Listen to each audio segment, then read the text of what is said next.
July 1588.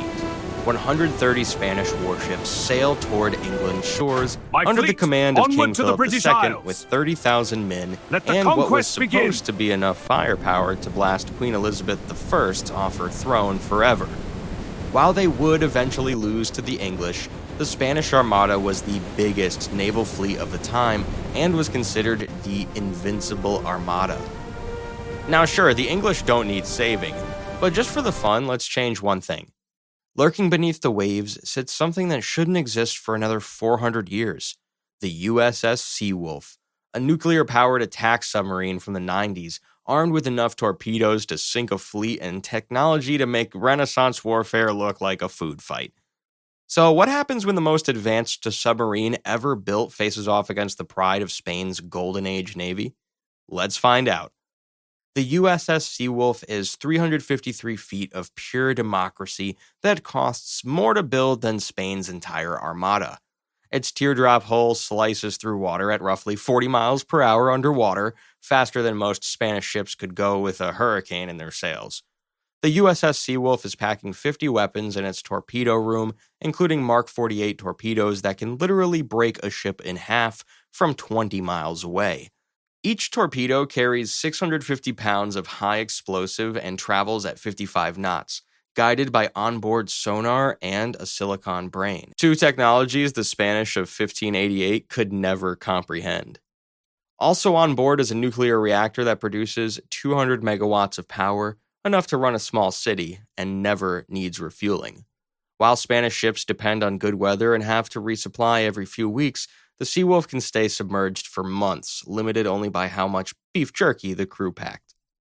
Its sonar arrays can hear a shrimp sneeze from 50 miles away. And remember, we're in 1588, when long-range detection meant a guy with decent eyesight up in the crow's nest. This is basically cheating. The sub knows where every Spanish ship is before they even know there's an England to invade. Wrapped in anechoic tiles that absorb sound, the Seawolf is impossibly quiet. To the Spanish Armada, it's invisible. Across the ocean, Philip II has sent the Invincible Armada, 130 ships including massive galleons like the 1,000-ton San Martin, bristling with bronze cannons. These floating fortresses carry 2,500 guns total, though most are tiny anti-personnel weapons that are rendered useless against a submarine. The Spanish fleet sails in a defensive crescent formation perfected over decades of warfare. The plan is to get close, grapple enemy ships, and unleash 19,000 soldiers trained in hand-to-hand combat who have just conquered half of Europe. Leading this wooden behemoth is the Duke of Medina Sidonia, a competent administrator who gets seasick and has never commanded a fleet before, because apparently Spain thought invading England was a good time for on-the-job training. Supporting the Armada are the best sailors and soldiers of the Spanish Empire. These men conquered the Aztecs, dominated Italy, and control more of the planet than anyone else in 1588. They're tough, experienced, battle-hardened, and completely unprepared for what's coming. As dawn breaks on August 8th, the Spanish fleet approaches Grave Lines, recovering from last night's English fireship attack. They're scattered, missing anchors, but still confident. Considering they outnumber this new English fleet 130-1, who can blame them?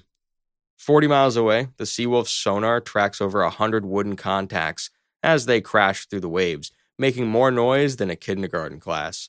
The submarine goes toward them at 20 knots, silent as death.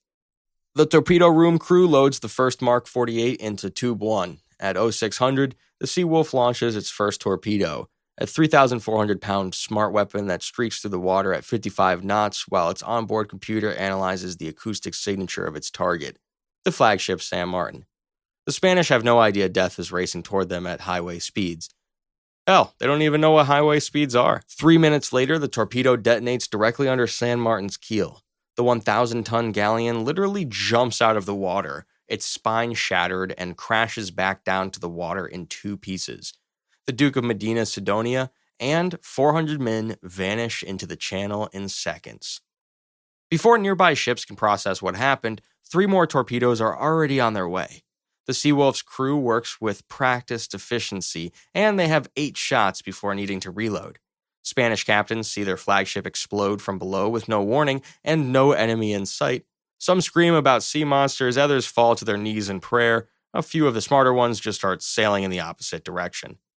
The sub systematically targets the largest and loudest of the fleet. Command ships and troop transports.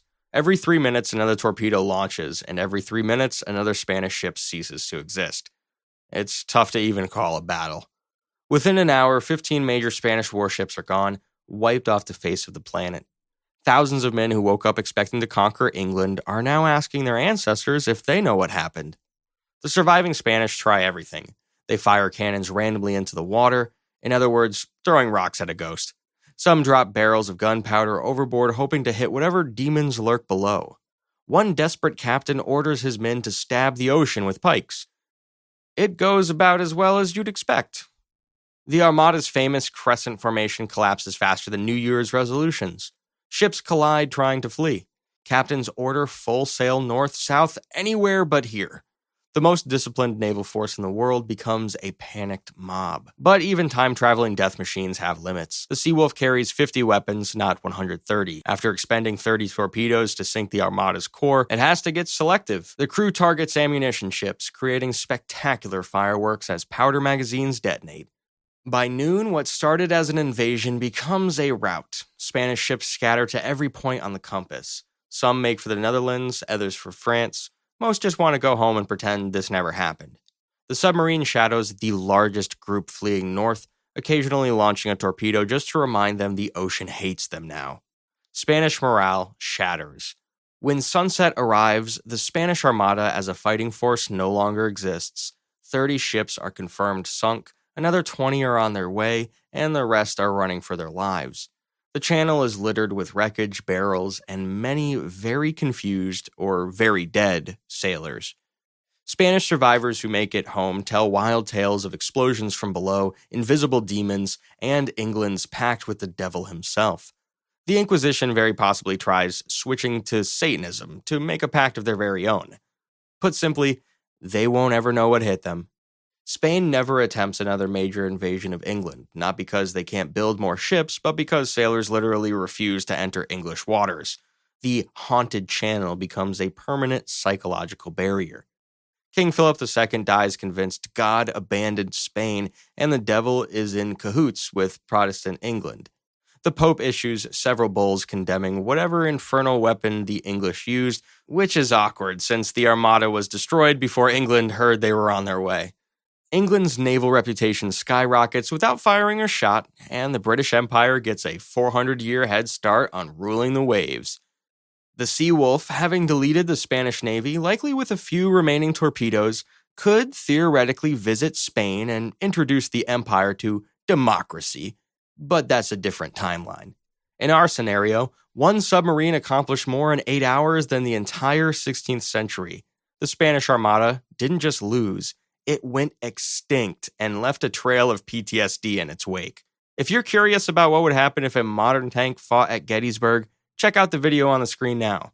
And if you're curious what would happen if a Navy SEAL fought in the Coliseum, subscribe and hit the bell so you don't miss it. Thanks for watching.